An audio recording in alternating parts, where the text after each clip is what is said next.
오늘은 맥주 감사주일입니다. 우리가 6개월 동안 지켜주신 하나님의 은혜를 감사하는 참 절기인데, 어느 책에 보니까 그런 말이 있어요. 예수님은 이 땅에 오신 목적이 우리에게 제일 좋은 거를 주기 위해서 오셨다 그래요. 믿어집니까? 좋지요? 아무거나 아멘 하면 큰일 나요. 예수님은 이 땅에 가장 좋은 거를 주시러 오셨어요. 맥주 감사하시죠? 여러분 감사하시죠? 예. 내가 원하는 것은 몰라도 하나님은 6개월 동안 좋은 거를 주신 줄로 믿습니다. 예. 하나님의 좋은 거를 받은 사람의 때깔은 그렇게 생겼어요. 옆 사람은 쳐다봐요. 이렇게 생겼어요. 얼마나 감사한지 몰라요. 우리 지난주에 오병이어에 대해서 은혜를 받았어요. 보리떡 5개와 물고기 2마리로 어린 소년이 점심 식사할 정도의 작은 분량이에요. 근데 그것으로 5,000명, 여자아이까지 합치면 2만 명이 먹고 12강주리가 남았어요. 대단한 거예요. 한번 생각을 해볼까요? 이때 제자들의 마음은 어떨까요? 전문용어로 엄청 가오가 올라가지 않을까요? 저분이 우리 스승이야. 이렇게 가오 있죠, 형님.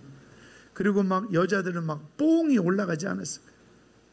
여러분, 은혜 받고 나면 머리가 부흥하고 후카시가 올라가듯이 얼마나 제자들의 마음이 붕 떴을까요? 근데 예수님이 갑자기 그렇게 붕붕 떠 있는 제자들에게 나는 산에 가서 기도할 테니까 너희들 먼저 갈릴리 바다를 건너가렴 이렇게 말해요.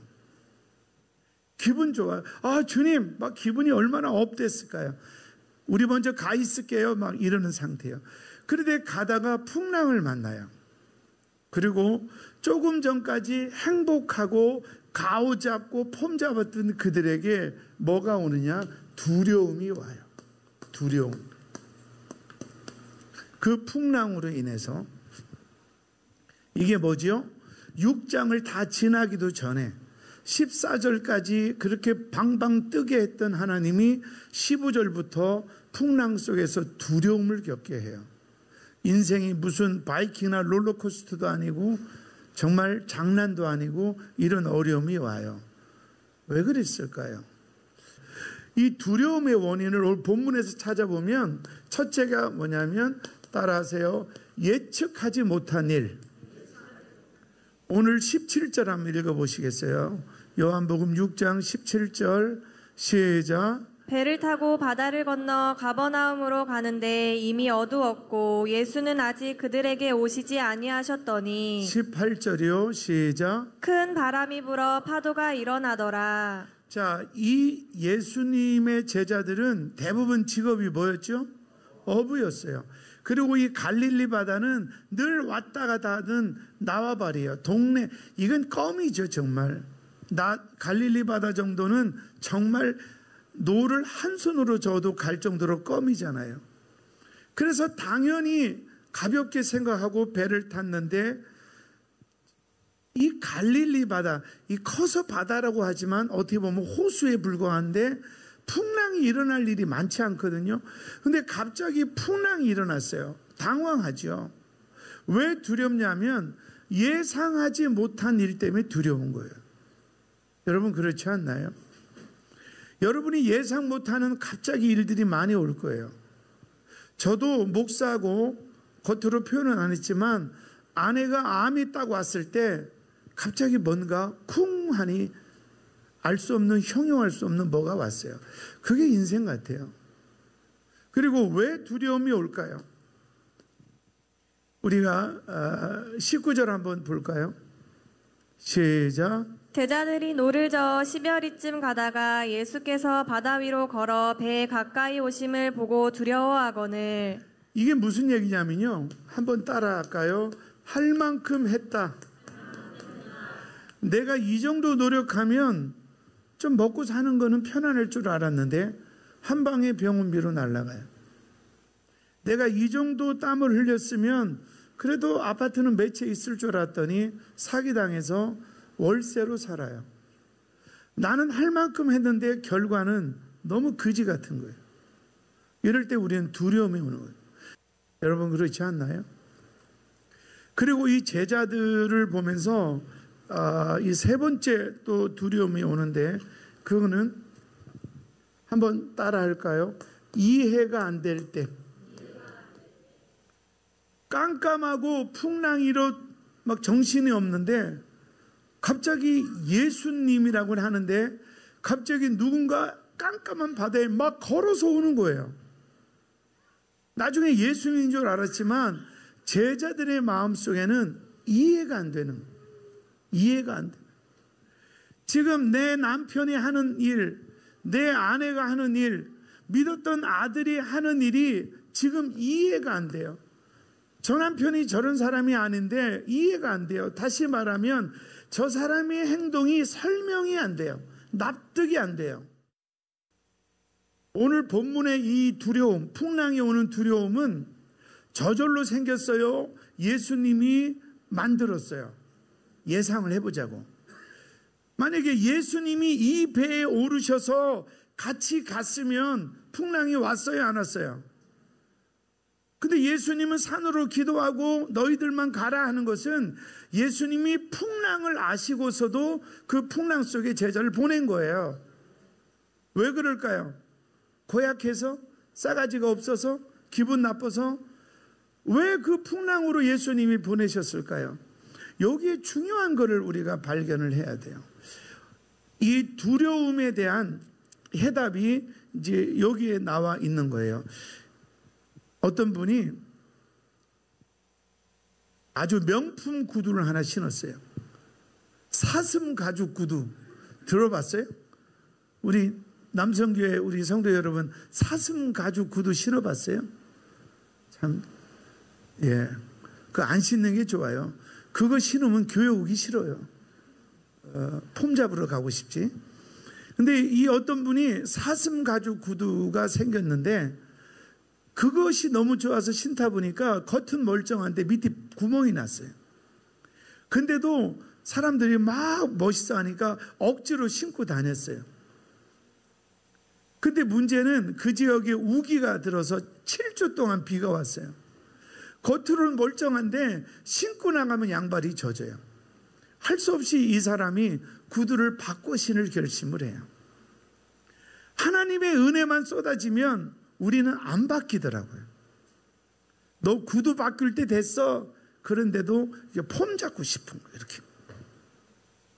근데 물이 스며들어오니까 어쩔 수 없이 바꾼 거예요. 고난이 그런 거예요.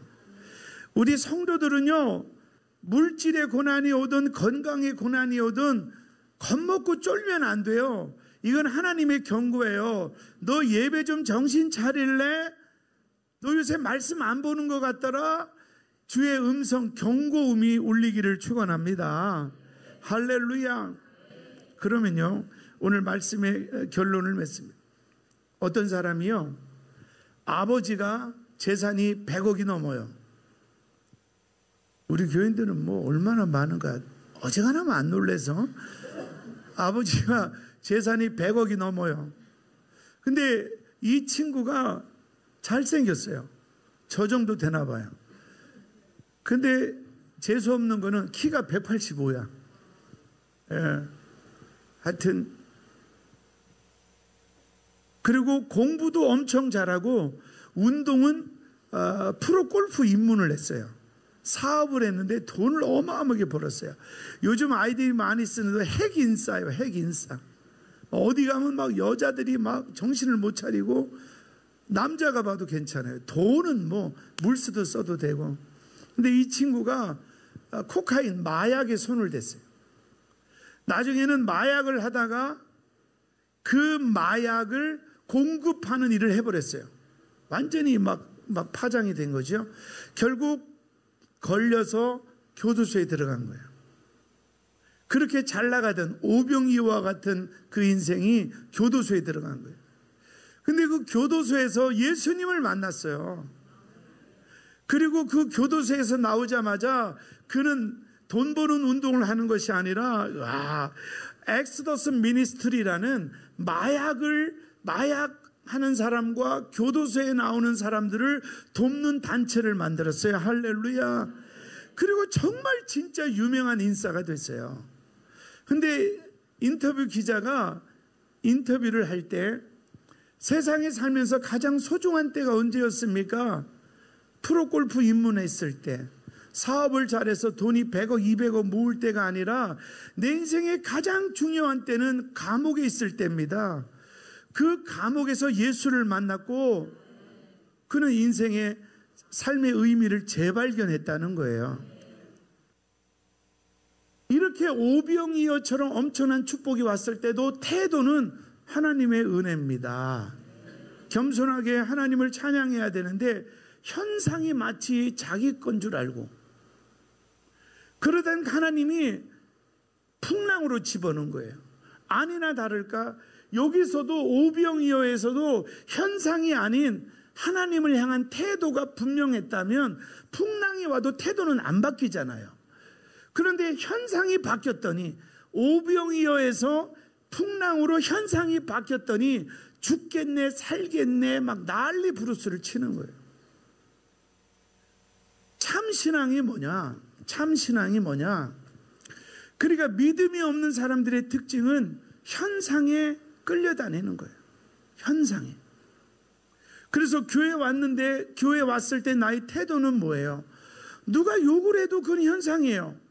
누가 나를 비웃어도 현상이에요. 나의 태도는 나 위해서 모든 것 주신 우리 주 하나님, 십자가에 피 흘려 나를 구원하셔서 지옥에 갈 나를 영원한 천국으로 인도하시는 우리 구주 예수 그리스도, 나는 그분을 사랑하고 그분을 찬양하고 그분을 위해 살리라. 이게 태도예요. 이런 태도로 신앙생활할 때 누가 내 욕해요. 현상이 좀 안 좋은 현상이 일어나요. 나랑 나띵이에요. 아무 상관없는 거예요. 근데 우리는 태도가 무너지니까 현상에 흔들려요. 현상. 그래서 요즘에는 옛날처럼 막 선물 사주고 우리 아들이나 딸에게 이런 현상으로 접근은 잘 안 해요. 물론 여전히 필요하면 뭐 물질로 지원해줘, 애비니까. 그러나 가능하면 태도로 접근해요. 시집간 딸에게도 가끔 전화해서 애 둘 키우는데 힘들지 않냐? 태도로 접근하려고 그래요. 내가 너한테 용돈을 많이 줬으니까 나는 너한테 전화할 의무가 없어. 현상에 묶였던 죄를 회개하고, 이제는 현상이 아니라 내가 잘해줬지가 아니라 나는 너를 사랑해, 이런 태도로 변화시키는. 그래서 하나님이 오병이어를 겪자마자 하나님은 풍랑으로 이끄시는 거예요. 아니나 다를까 여기서는 그냥 물고기 2마리, 보리떡 5개로 5,000명을 먹일 때는 폼 잡고 으쓱거리고 기고 만장하고 현상이 잡혀서 그랬던 사람이 몇 장 가지도 않고 14절까지 오병이어, 15절부터 풍랑인데 그 한 장 사이에 이러다 죽겠다. 왜? 현상에 끌려가니까. 정말 우리는 현상이 아니라 베드로가 다른 제자보다도 성경을 많이 알거나 특별히 예수님에게 어떤 액션을 잘한 게 아니라, 마태복음 16장 16절에 너희는 나를 누구라 하냐 할 때 그의 태도, 주는 그리스도시요 살아계신 하나님의 아들이십니다. 그 신앙 고백이 야 바요나 시모나 하고 그를 축복하는데 천국 열쇠를 주리니 네가 열면 닫을 자가 없고 네가 닫으면 열 자가 없다. 할렐루야. 사랑하는 성도 여러분, 주의 이름으로 축복합니다. 우리는 현상에 끌려가지 않아야 돼요. 우리는 태도, 다시 말하면 우리는 신앙 고백으로 사는 거예요. 우리 예배할 때마다 뭐라 그래요? 하나님이 세상을 창조하신 것을 믿습니다. 하나님이 독생자 외아들을 보내주신 것을 믿습니다. 그 예수를 믿음으로 나는 영생을 얻은 것을 믿습니다. 천국이 있음을 믿습니다. 우리 예배 때마다 신앙 고백하잖아요. 오병이어 때도 신앙 고백이 나오면 어떨까요? 이 모든 것을 주신 분은 하나님이십니다. 풍랑에도 신앙 고백이 나오면 어떨까요? 하나님은 여전히 나와 함께 하십니다. 근데 우리는 사업이 좀 잘 되면 목사님 하나님이 복 주셨어요. 감사해요. 그리고 막 우쭐거리고 붕붕 떠 있고, 근데 막상 또 사업이 기울어지면 살기 싫고 우리는 현상에 끌려가요. 그래서 두 가지 결론을 맺으면, 그러면 이렇게 현상이 아닌 신앙 고백, 태도의 신앙생활을 하기 위해서는 첫째가 뭐냐면 따라하세요. 영접. 예.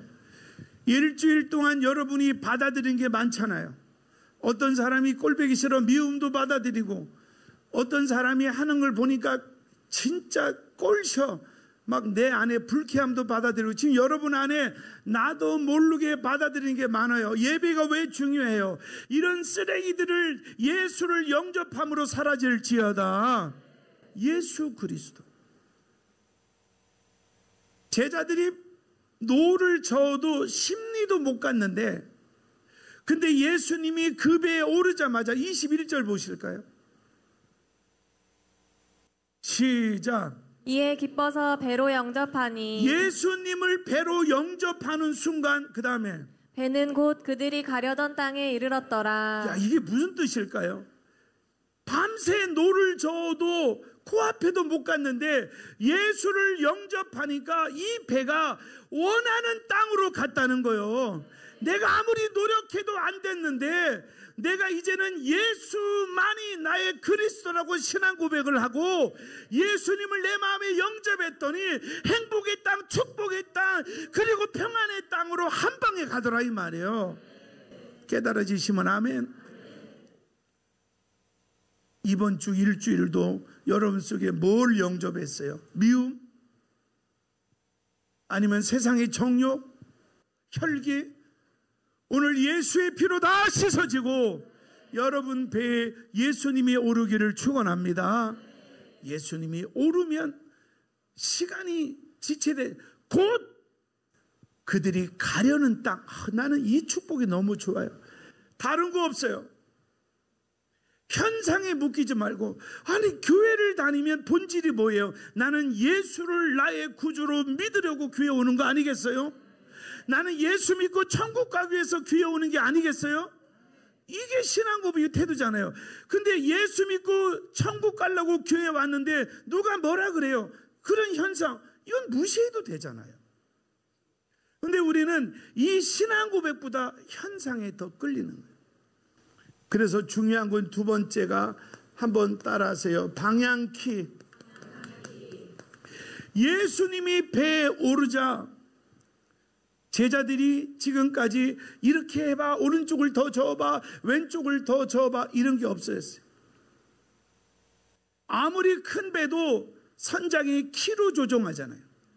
예수님이 여러분의 가정과 여러분 마음속에 예수님이 들어오셔서 영접함으로 여러분의 인생을 예수님이 드라이브 하도록, 예수님이 운행하도록 방향키를 맡기시기를 축원합니다. 축원합니다. 우리 한번 따라할 거예요. 예수님, 내 인생의 핸들을 주님께 맡깁니다. 인도하여 주옵소서. 할렐루야, 할렐루야. 결론을 맺습니다. 인생이 왜 어려워요? 우리가 왜 이렇게 힘들어요? 우리 인류의 조상인 아담과 하와가 하나님께 키를 맡기고 살다가 갑자기 마귀가 유혹하니까 그 키를 내가 가지고 내가 한번 살아보려고 하는 순간 타락한 거 아니겠어요? 결론 맺습니다. 하나님이 오병이어의 어마어마한 기적도 일으키신 분도 하나님이지만 그들의 제자를 풍랑 속에 집어넣은 것도 하나님이에요.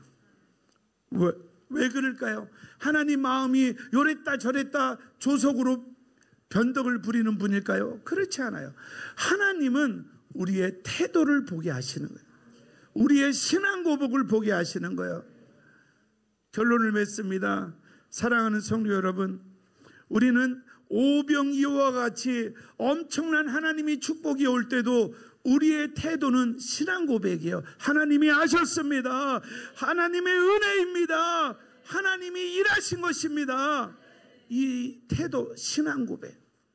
그리고 어떤 풍랑이 와도 낙심하고 좌절하고 이 어려움이 올 때마다 당신 탓이야, 내 탓이야, 내가 못나서 그래, 당신 때문에 그래, 나도 누구도 원망하지 마세요. 풍랑은 우리를 쓰러뜨리지 못해요. 중요한 것은 그 풍랑 현상 앞에 우리가 두려워할 때 쓰러지는 거지요.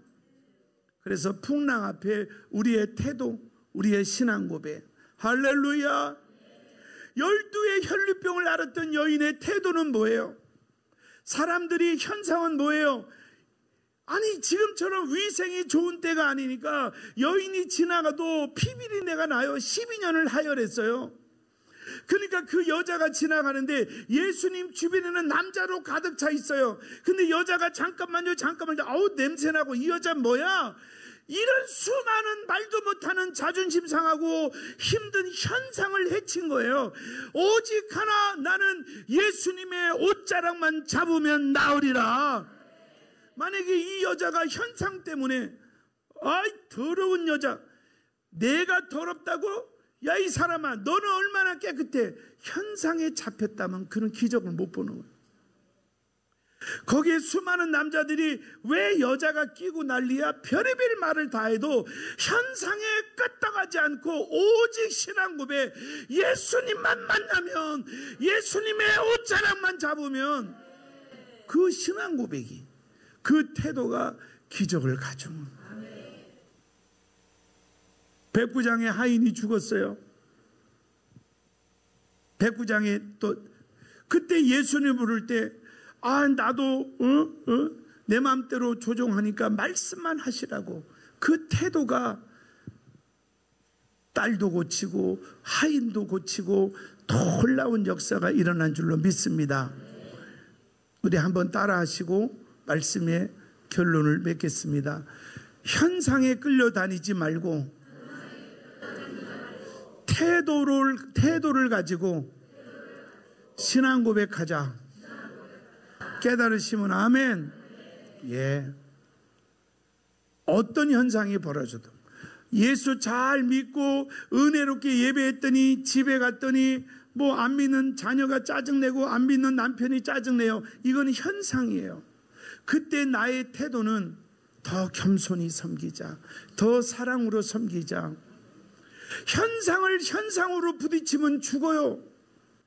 우리는 어떤 현상, 그것이 오병이어의 화려한 현상이든 풍랑의 아주 멸망의 현상이든 주는 그리스도시요 살아계신 하나님의 아들이십니다.